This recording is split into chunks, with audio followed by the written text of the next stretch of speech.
200 centimetre দীর্ঘ একটি ধাতুর তারের তাপমাত্রা 0 ডিগ্রি সেলসিয়াস। তাহলে এখানে আমাদের L1 সমান দেওয়া রয়েছে যে 200 সেন্টিমিটার, টেম্পারেচার T1 সমান দেওয়া রয়েছে 0 ডিগ্রি সেলসিয়াস। তারপরে বলছে 0 ডিগ্রি সেলসিয়াস থেকে 100 ডিগ্রি সেলসিয়াস পর্যন্ত বৃদ্ধি করা হলো। তাহলে বৃদ্ধি করা হয়েছে কত? 100 পর্যন্ত, T2 সমান 100 ডিগ্রি সেলসিয়াস।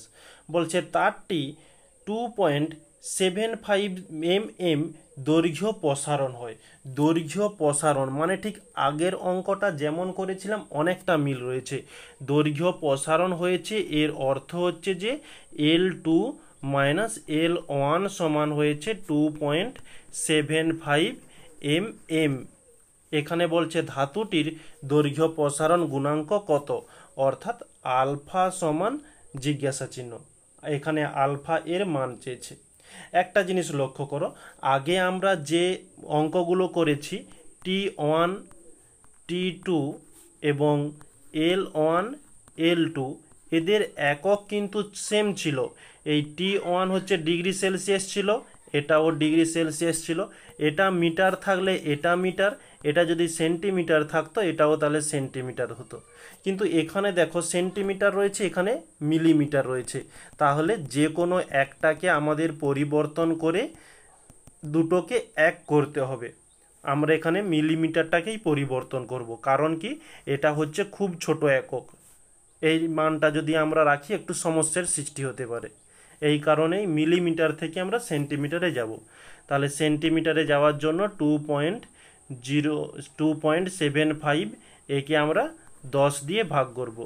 ওকে, তাহলে 10 দিয়ে ভাগ করলে কি হবে? 0.275 সেন্টিমিটার। কেন? কারণ নিচে একটা শূন্য ছিল, এই দশমিকটা একটা সংখ্যার পর সরে যাবে। যদি দুটো শূন্য থাকতো তাহলে দুটো সংখ্যার পরে দশমিকটা আসতো। এবারে আমাদের এখানে নির্ণয় করতে হবে আলফা এর মান। তাহলে আমরা যে সমীকরণটা জানি, আলফা সমান L2 minus L1 by L1 into T2 minus T1। এক মিনিট, T1। তাহলে আমাদের নির্ণয় করতে হবে কার মান? আলফা এর মান। আলফা তো থাকলোই, তো L2 মাইনাস L1 এর মান তো আমাদের এখানে দেওয়াই রয়েছে, এই যে নির্ণয় করেছি। 0.275 বাই L1 এর মান কত?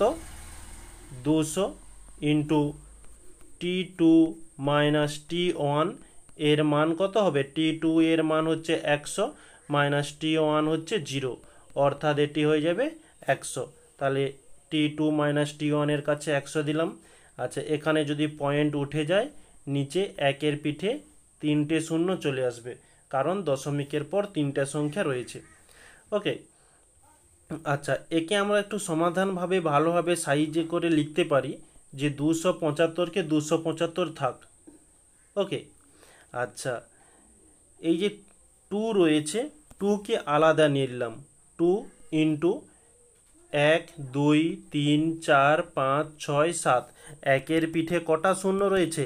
7টা শূন্য আছে, তাহলে 10⁻7 দিয়ে দিলাম। ওকে, এবারে দেখো এই 275 রয়েছে, 275কে আমরা 2 দ্বারা ভাগ করব। তাহলে 2 একে 2, 2 3 6, 2 7 14 হচ্ছে দশমিক, 2 5 10, তার নিচে 10⁻7। তাহলে এই দশমিকটা কি হবে? দশমিকটা দশমিক থাক। একে আমরা লিখতে পারি 137.5 ইন্টু 10⁻, এখানে +7 ছিল, উপরে উঠলে -7 হয়ে যাবে। ওকে, একে আমরা আর একটু ভালো করে লিখতে পারি যে, আচ্ছা, এটার এককটা হয়ে যাবে যে পার ডিগ্রি সেলসিয়াস, বা এটাও আমরা রাখতে পারি, কোনো সমস্যা নেই।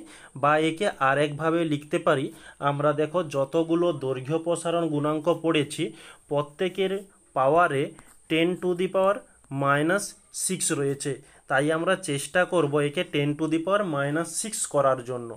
তো 7 আছে, থাক, কোনো সমস্যা নেই, রাখলে কোনো অসুবিধা নেই। তো আমরা যদি 10⁻6 করি তাহলে একটু ভালো লাগে আর কি।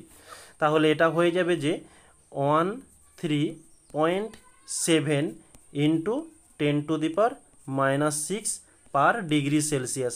এখানে 6 করলাম আর দশমিকটা একটা ঘর এদিকে সরিয়ে দিলাম। ওকে, যদি দশমিকটা এদিকে সরাতাম তাহলে 7-এর কাছে 8 হয়ে যেত। ওকে, আশা করছি কোনো বুঝতে সমস্যা নেই। এই হচ্ছে তাহলে আমাদের অ্যান্সার। তাহলে তোমরা অতএব দিয়ে লিখে নিও যে, আচ্ছা আমি দরকার হয় লিখে দিচ্ছি। অতএব ধাতুটির দৈর্ঘ্য প্রসারণ 13.7 ইন্টু 10⁻⁻6 পার ডিগ্রি সেলসিয়াস। এই হচ্ছে আমাদের অ্যান্সার।